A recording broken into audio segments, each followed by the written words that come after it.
శ్రీ మహాగణాధిపతయే నమః. శ్రీమాత్రే నమః. మాచిరాజ్ భక్తి ప్రేక్షకులందరికీ నమస్కారం. స్కంద పంచమి రోజు ఎలాంటి విధి విధానాలు పాటిస్తే శత్రు బాధలన్నీ తొలగింపజేసుకోవచ్చో, కనుదిష్టిని పోగొట్టుకోవచ్చో ఈ వీడియోలో మనం తెలుసుకుందాం. ఆషాఢ మాసంలో శుక్లపక్షంలో వచ్చే పంచమి తిథిని స్కంద పంచమి అనే పేరుతో పిలుస్తారు. స్కందుడు అని పిలువబడే సుబ్రహ్మణ్య స్వామికి చాలా ప్రియమైన రోజు. సుబ్రహ్మణ్య స్వామికి స్కందుడు అనే పేరు ఎందుకు వచ్చిందంటే, పరమేశ్వరుడి తేజస్సు పార్వతీదేవి గర్భంలోకి ప్రవేశించకుండా రెల్లుగడ్డి పొదల్లో పడింది. రెల్లుగడ్డి పొదల్లో పడిన పరమేశ్వరుడి తేజస్సు ఆ రెల్లుగడ్డి పొదలకి 6 భాగాలుగా చీలిపోయింది.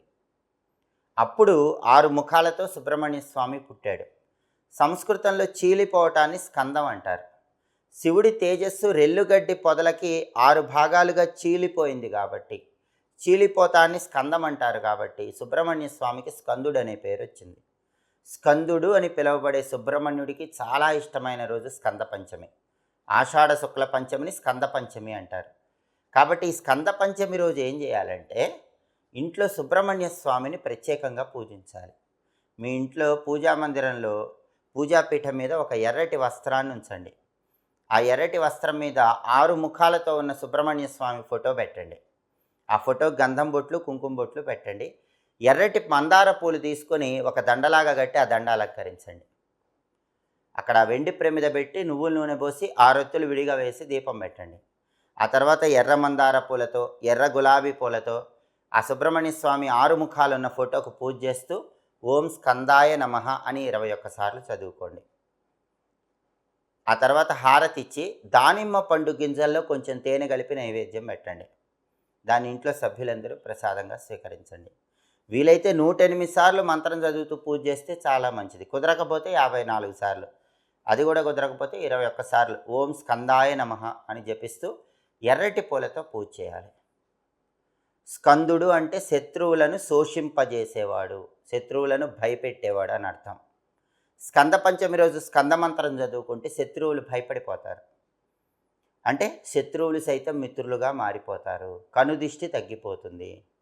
అదేవిధంగా స్కంద పంచమి రోజు దగ్గరలో ఉన్న సుబ్రహ్మణ్య స్వామి టెంపుల్కి వెళ్ళి స్వామికి అభిషేకం చేయించుకోండి.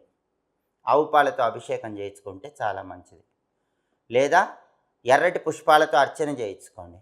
6 ప్రదక్షిణాలు దేవాలయంలో చేయండి. సుబ్రహ్మణ్య స్వామి టెంపుల్లో ప్రమిదలో నువ్వుల నూనె పోసి 6 ఒత్తులేసి దీపం పెట్టండి. సుబ్రహ్మణ్య అష్టకం చదువుకోండి. అద్భుతమైన ప్రయోజనాలు కలుగుతాయి.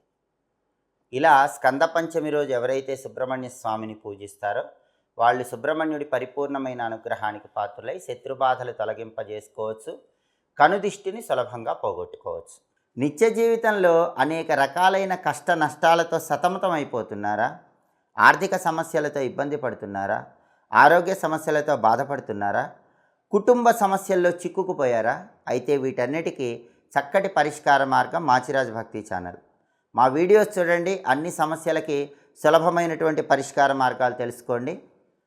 అలాగే మా వీడియోస్ మీకు నచ్చినట్లయితే మా ఛానల్ని లైక్ చేయండి, కామెంట్ చేయండి.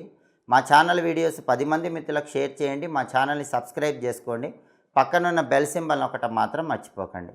సర్వే జనాః సుఖినో భవంతు. స్వస్తి.